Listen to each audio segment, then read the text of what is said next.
Hey everybody, it's me, Steve Schnee, the CD Junkie. On this episode of CD Junkie, I am going to be discussing Billy Joel's studio albums.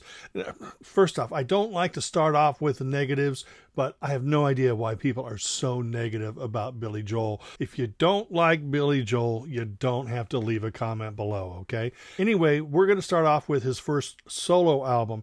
Now, he'd been around since the mid-'60s. He actually played in a few bands, recorded, and a couple of the bands he was in was the Hassles and Attila. But Cold Spring Harbor was the first album that came out. Now, there was a big problem with this 1971 album.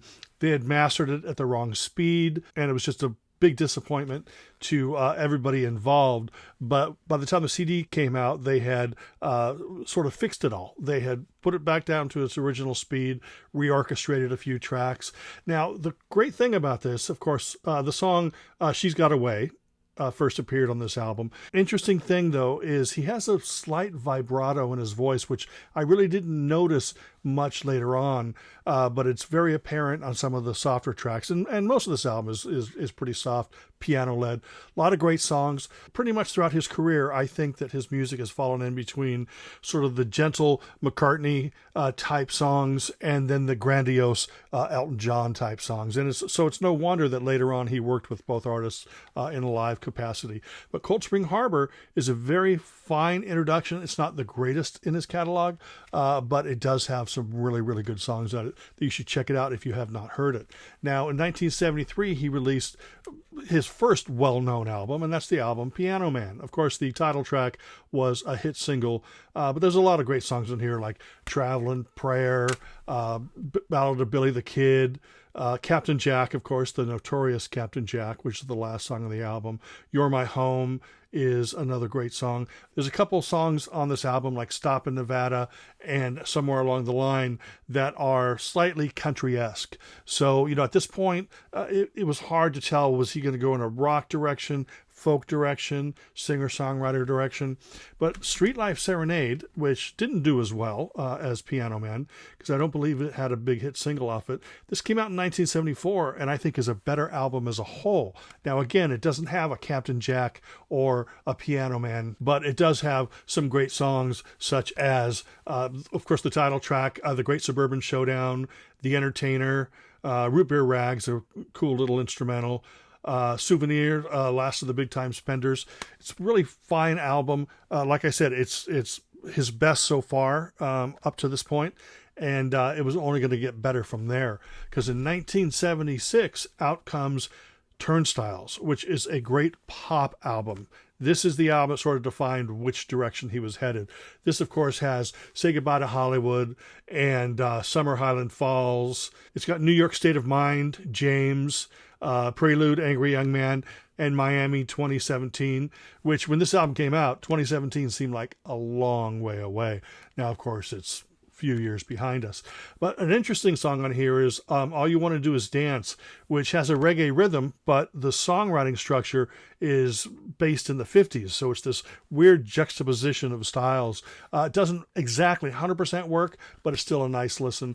Turnstiles, again, 1976, just a great step forward for him. But finally, in 1977, he hit pay dirt with The Stranger, which in my mind is an absolutely perfect album. It's perfect in any way. Melody, lyrics, production. This is the first album produced by Phil Ramone, and their relationship would continue for quite a while. This is just a great album. Moving Out, Just the Way You Are, Get It Right the First Time, She's Always a Woman, which is another great one of his ballads. Only the Good Die Young, Scenes from an Italian Restaurant. Incredible album. This is, in my opinion, his finest album. Now, the one thing that Billy Joel had proven up to this point is that every record he was making was different from the last one. And that also came true with 1978's 52nd Street, which is not as great as The Stranger, but it does have some great songs on it, including, of course, Big Shot was a big song. Honesty is another great ballad. My Life, Until the Night. It's not a consistently great record. I know that like Zanzibar and Stilettos tend to be particular favorites with some fans. I'm not a big fan of those. Rosalinda Eyes I like. This is definitely a different sounding album, so I don't even want to say it's a step down. It's just not as good as The Stranger, and that's 52nd Street. And of course, me being a Billy Joel fan and a new wave fan and a power pop fan, of course I loved Glass Houses when that came out. What a great record. Of course, the two big songs on this album are You May Be Right and It's Only Rock and Roll.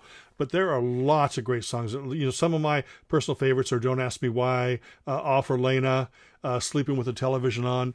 Great album. It's new wave influence pop from beginning to end, but he still remains Billy Joel. He still has that Billy Joel type of songwriting, and his voice sounds great, and the songs are just hook-filled, and it's really actually a wonderful album. The next album was a live album. Now, I usually don't talk about live albums, but I think this one is kind of significant, and what this did is it presented not a greatest hits, but it presented live versions of songs that were on previous albums that didn't get a lot of attention, more of the early stuff.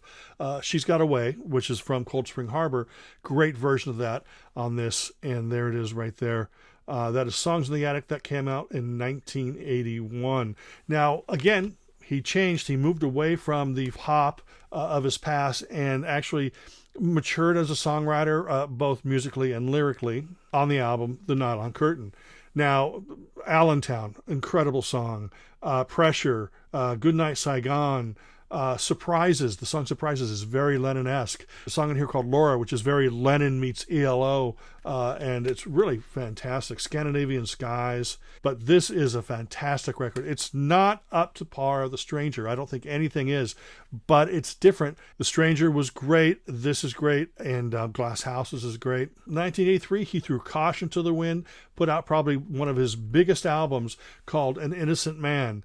And this album steps away from whatever was happening musically at the time in the 80s and fully embraced his love of 50s and 60s rock and roll.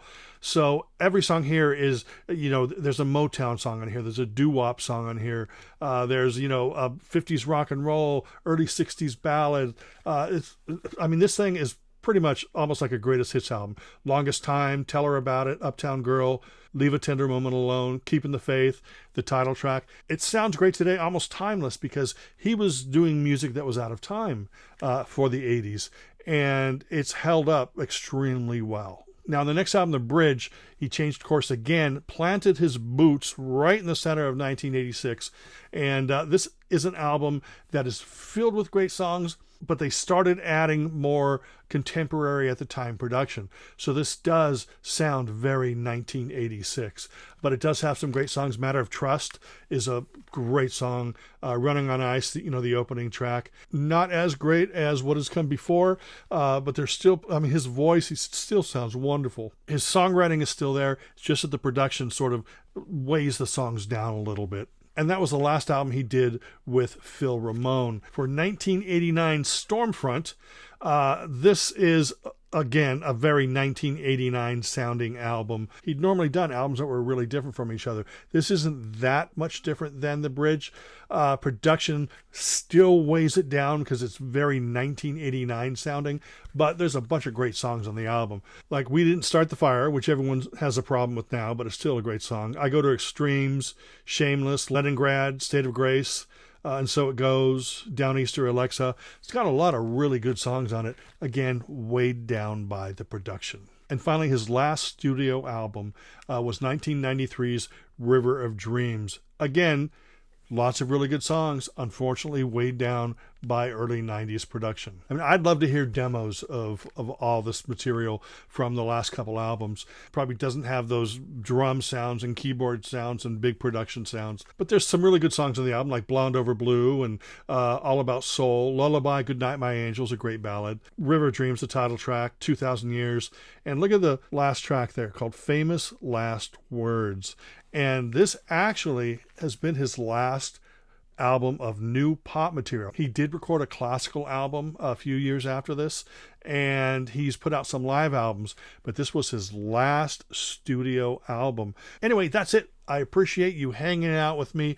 Remember to like, comment, share, subscribe, to ring that bell for future notifications, and to leave a comment below. And until the next time, remember me. I'm Steve Schnee, the CD Junkie.